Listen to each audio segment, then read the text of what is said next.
बिस्मिल्लाहिर्रहमानिर्रहीम। अस्सलामुअलैकुम dear students, मेरा नाम अरशद महमूद शाह है और मैं आपका कंप्यूटर स्टडीज़ का टीचर हूँ। स्टूडेंट्स, हमने चैप्टर नंबर 7 को स्टार्ट किया हुआ है जो कि मेजर एप्लीकेशंस वाला चैप्टर है और इसमें आज जो हम क्वेश्चन नंबर 7 पढ़ने लगे हैं, what are the uses of computer in business field. ये हमारा लॉन्ग क्वेश्चन है।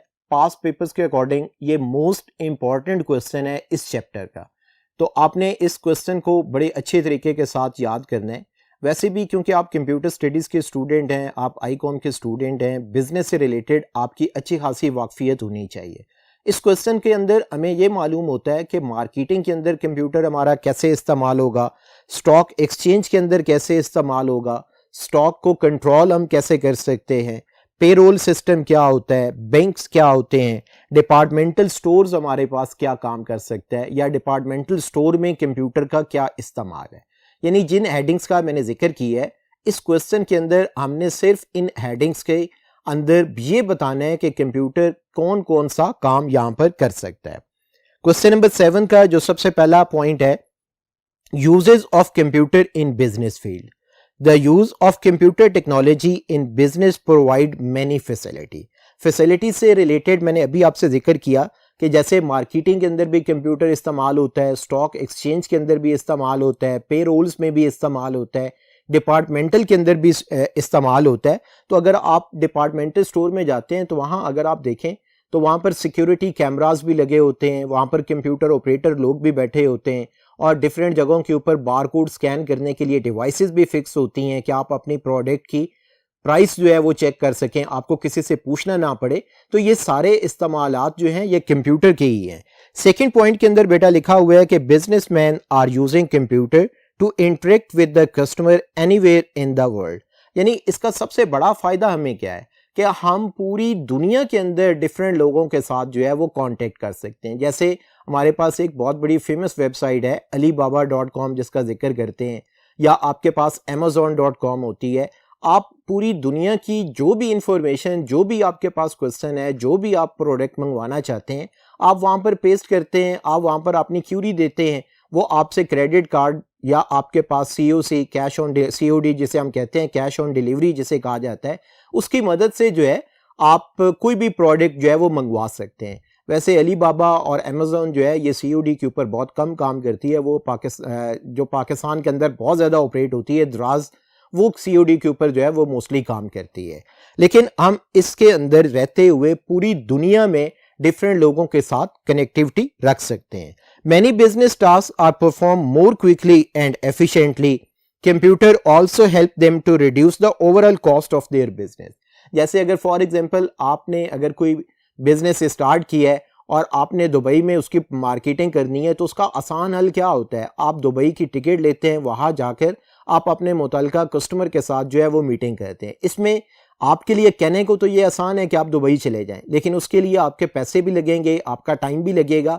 उससे कहीं हाथ दर्जे बेहतर है कि आप एक प्रोडक्ट बनाएं या आप प्रोडक्ट बनाने के बाद उसका ईमेल बनाएं, ईमेल बनाकर आप उसको सेंड कर लें, या उनके साथ आप कमिटमेंट कर लें, वीडियो चैट कर लें और आपके थोड़े से पैसों के अंदर जो है आप एक बंदे के साथ बातचीत कर सकते हैं और वो ज़्यादा रिलायबल भी होगा। इसी तरह आपके पास जो नेक्स्ट पॉइंट है कि computer can be use in business in the following veg. सबसे पहला पॉइंट है हमारे पास मार्केटिंग का। अब मार्केटिंग के अंदर जो मार्केटिंग का रूल होता है कि आपके पास जैसी मर्जी चीज़ है उससे कोई फ़र्क नहीं पड़ता। अगर आपने मार्केट अच्छी कर ली है तो वो पूरी दुनिया के अंदर जो है वो चीज़ छा जाती है। हमें भी यही होता है कि अगर आप अपनी प्रोडक्ट की एडवर्टाइजमेंट कहीं कॉस्टली करते हैं तो डेफिनेट है आपकी प्रोडक्ट जो है वो महंगी हो जाती है। हम लोग मार्केटिंग के अंदर जो है ईमेल मार्केटिंग कर सकते हैं, SMS मार्केटिंग कर सकते हैं, या हम अपनी सबसे आसान हल ये होता है कि अपनी वेबसाइट बना लेते हैं और अपनी प्रोडक्ट की मार्केटिंग करते हैं। ये सबसे आसान है। An organization can use computer for marketing their product. Marketing application provide information about the product to the customer. यानी इसके अंदर डिफरेंट ऐप्स, जैसे मैंने आपको दराज की बात की है, दराज ऐप के ऊपर आप अपनी प्रोडक्ट रख लेते हैं तो दराज वाले ऑटोमेटिकली जो है वो तमाम लोगों को बताना शुरू हो जाते हैं कि हमारे पास ये प्रोडक्ट आई है, इसके ऊपर इतना डिस्काउंट चल रहा है, इतने से इतने बजे तक इतना डिस्काउंट है, आप इसको कैसे खरीद सकते हैं। ये सारी की सारी मार्केटिंग प्रोडक्ट्स का मार्केटिंग एप्स के ऊपर जो है वो लॉन्च होना जरूरी है। Computer is also use to manage distribution system, advertising and selling activities. यानी हमें साथ साथ ये भी पता चलता है कि कौन सी चीज किस टाइम आपको मिल सकती है, उसको किस तरह से हम सेल कर सकते हैं, उसके अंदर कौन सी एडवर्टाइजिंग स्ट्रेटेजी होगी, किस तरह से हमारे पास वो प्रोडक्ट मार्केट में हम लॉन्च कर सकते हैं। Also be used in deciding pricing strategy. सबसे इंपॉर्टेंट पॉइंट ये होता है कि आप उसमें अपनी प्राइस स्ट्रेटेजी भी मेंशन करते हैं कि अगर आप एक प्रोडक्ट खरीदते हैं तो उसके ऊपर 10% डिस्काउंट है, आप 2 प्रोडक्ट्स खरीदते हैं तो उसके ऊपर 12% का डिस्काउंट है। यानी जैसे जैसे आप प्रोडक्ट्स बढ़ाते चले जाते हैं, आप डिस्काउंट इंक्रीज करते चले जाते हैं, तो आपकी मार्केटिंग टेक्निक्स जो है वो बड़ी सक्सेसफुल होती हैं। Companies can know more about their customer and their need and requirement etcetera. अगर आपने कभी दराज को देखा हो तो दराज में अगर आप कोई शर्ट एक सिलेक्ट करते हैं तो वो आपको साथ साथ 3-4 शर्ट्स और भी दिखा देती है। यानी आपने सिलेक्ट एक की होती है लेकिन आपको 3-4 और जब शर्ट्स दिखाती हैं तो उसमें से कोई एक आध आप और भी सिलेक्ट कर लेते हैं। यानी ये भी हमारे पास मार्केटिंग ट्रिक्स होते हैं। उसके बाद बेटा हमारे पास जो सेकंड हेडिंग है स्टॉक एक्सचेंज है। आप लोग स्टॉक एक्सचेंज के बारे में बड़ी अच्छी तरह से वाकफियत रखते हैं। स्टॉक एक्सचेंज के अंदर एक वर्ड बहुत ज्यादा कॉमन इस्तेमाल होता है जिसे हम स्टॉक ब्रोकर के नाम से याद करते हैं। जैसे एक प्रॉपर्टी डीलर का नाम आपने सुना होगा।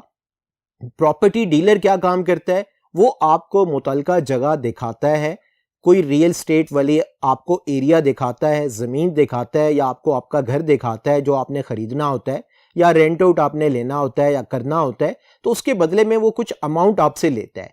बिल्कुल इसी तरह से स्टॉक ब्रोकर का क्या काम होता है कि उसने उसके पास जो स्टॉक होता है उसको उसने सेल करना होता है, उसके बदले में उसने कुछ ना कुछ आपसे लेना होता है। मींस के वो चाहे आपसे जो शेयर आप बेचते हैं या खरीदते हैं उसके ऊपर उसने 0.1% लेना है या 1% लेना है, वो आपको इन एडवांस बता देता है। अब इसमें एक वर्ड होता है शेयर। क्या होता है शेयर? बेसिकली सर्टिफिकेट होते हैं। कोई भी बिजनेसमैन जो होता है वो 100% अपने पैसों से बिजनेस नहीं करता, वो ऑलमोस्ट 40% अपनी कंपनी के सर्टिफिकेट्स, जिसे अकाउंटिंग की जबान में हम शेयर्स कहते हैं, वो मार्केट में सेल आउट कर देता है। जैसे डिफरेंट लोग जो है वो खरीदते हैं और यूं उसका बिजनेस भी बेहतर होता है, लोगों के पैसों के साथ वो बिजनेस करता है। जब उसे प्रॉफिट होता है तो वो बिजनेस बांटता है, यानी शेयर्स की प्राइस बढ़ा देता है। जैसे ही उसके बिजनेस में उसे लॉस होता है तो वो शेयर्स की प्राइस जो है वो कम हो जाती है। इट मींस कि 60% उसका लॉस होता है, 40% लॉस जो है वो अवाम का होगा। इसी तरह अगर प्रॉफिट होगा तो उसे 60% प्रॉफिट चला जाता है, 40% जो है वो अवाम को होता है। स्टॉक एक्सचेंज के अंदर सबसे पहला पॉइंट है कि stock exchange is the most important place for businessman. Many stock exchange use computer to conduct bids. Bids का मतलब होता है ऑनलाइन बोली, यानी ऑनलाइन खरीदो फरोख्त। कंप्यूटर की मदद से ही हम ऑनलाइन जो है वो खरीदो फरोख्त करते हैं। Stock broker perform all trading activities electronically. They connect with the computer with broker, match the buyer with seller. यानी बेचने वाला और बेचने वाला और खरीदने वाला जो बंदा होगा, ये दोनों को आपस में कनेक्ट करवाता है और दोनों से अपना कमीशन जो है वो वसूल करता है स्टॉक ब्रोकर। और ये कंप्यूटर का बेनिफिट है। कंप्यूटर हमें ये ऑप्शन देता है कि आप जैसे लाहौर के अंदर भी LSE Lahore stock of exchange के नाम से एक ऑप्शन मौजूद है हमारे पास। LSE की वेबसाइट आप खोलें, वहां पर आपको तमाम कंपनीज के शेयर प्राइस जो होते हैं वो आपको नजर आ रहे होते हैं। आप खुद से भी वहां से ये काम जो है वो कर सकते हैं। उसके बाद है कि it reduce cost as no paper या special building is required to conduct these activities. यानी हमें इसके लिए जरूरत नहीं होती कि हम कोई पेपर वर्क करें या एक ऑफिस बनाकर बैठें। आप इसे अपने घर से भी ऑपरेट कर सकते हैं, लेकिन सिर्फ आपके पास एक अदद कंप्यूटर और फास्ट इंटरनेट का होना और ये अकाउंटिंग जबान थोड़ी बहुत जानना आपके लिए अशद जरूरी होता है।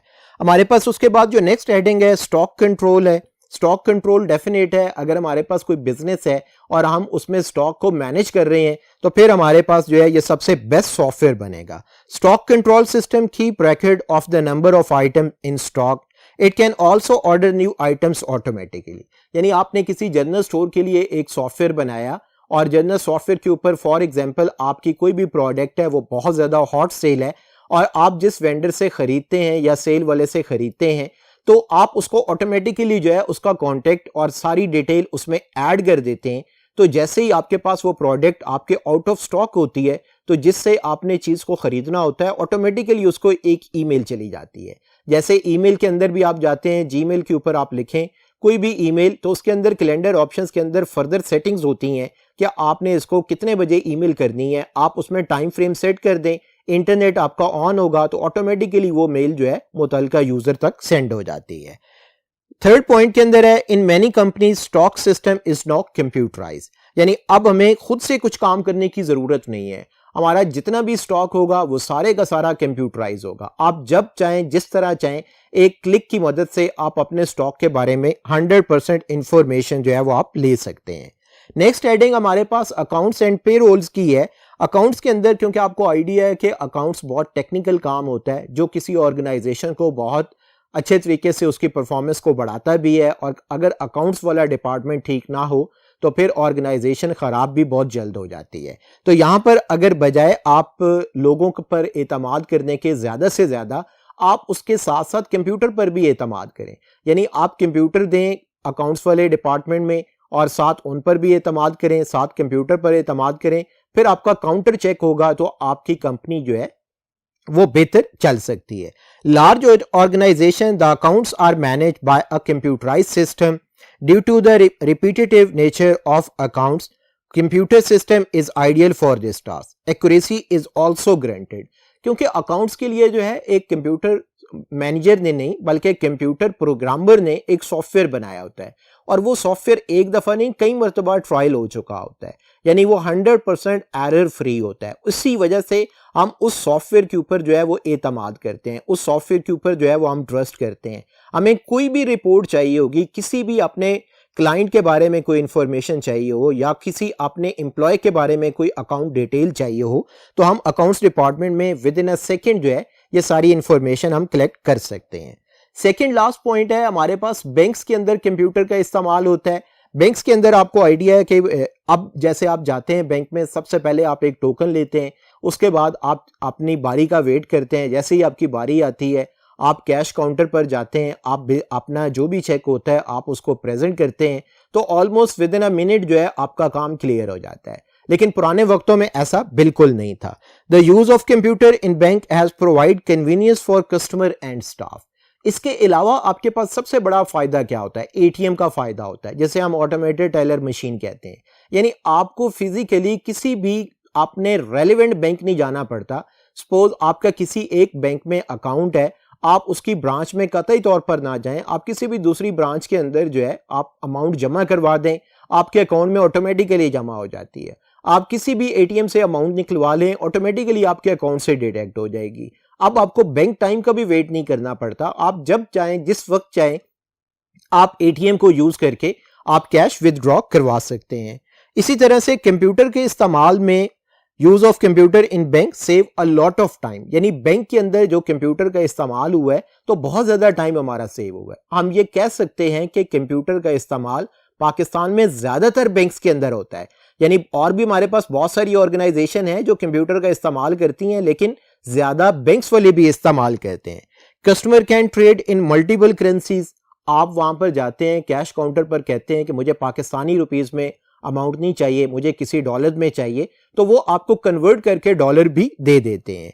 इसी तरह बैंक के अंदर जो चेक को रीड करने के लिए हम डिवाइस यूज करते हैं, MICR होता है, जिसकी फुल फॉर्म होती है magnetic ink character recognition. Bank वाले कौन सा कंप्यूटर इस्तेमाल करते हैं? Mainframe computer are use to save records of customer.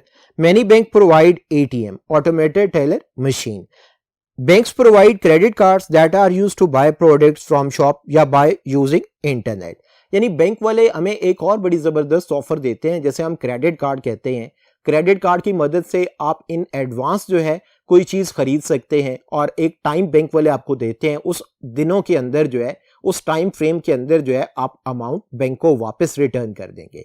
अगर आपने ऐसा ना किया तो बैंक उसके ऊपर कोई पेनल्टी भी डालता है, तो इसलिए ये काम आपने सोच समझ के करना है। इसी तरह बेटा हमारे पास लास्ट पॉइंट है डिपार्टमेंटल स्टोर का।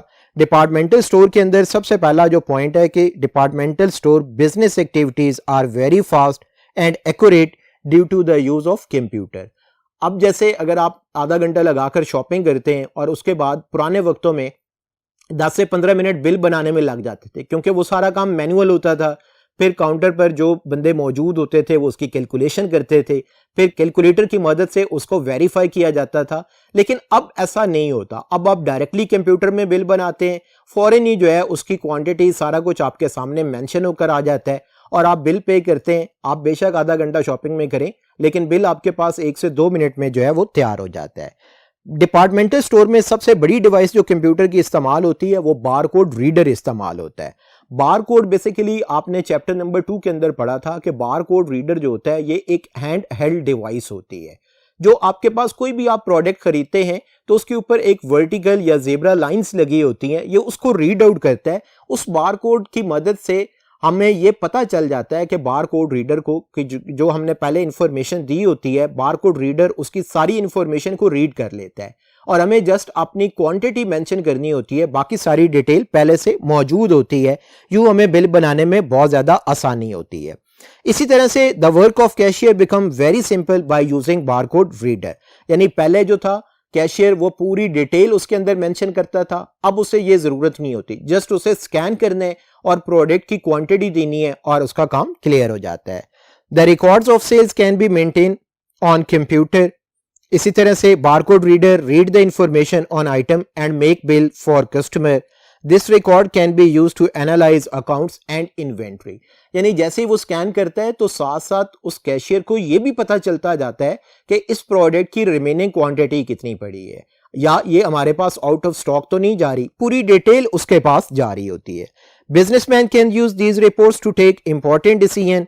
यानी आपका जो बिजनेसमैन होता है, जो स्टोर का ऑनर होता है, उसे ये मालूम हो रहा होता है कि कौन सी प्रोडक्ट बहुत ज़्यादा सेल हो रही है, कौन सी प्रोडक्ट जो है वो सबसे कम सेल हो रही है, तो वो अपने डिसीजंस जो है वो उसके ऊपर ले सकता है। उसके बाद जो नेक्स्ट हमारे पास इंपॉर्टेंट पॉइंट है, many departmental store computerize security system is used. Video cassette recorder is attached with security system. The recorder records the activity of the customer. It helps to monitor and catch thieves. जैसे ही वहां पर video cassette recorder मौजूद होता है तो उसकी मदद से जो है अगर कोई इंसान चोरी करता है तो वो उस तक पहुंचने में हमें वीसीआर जो है या वीडियो कैसेट रिकॉर्डर जो होता है वो हमारी हेल्प कर सकता है। स्टूडेंट, आपने एक बहुत बड़ा लेंथी क्वेश्चन जो है वो आज पढ़ ली है, उसको अच्छे तरीके से याद करें और नेक्स्ट लेक्चर तक के लिए अल्लाह हाफिज, अपना ख्याल रखें।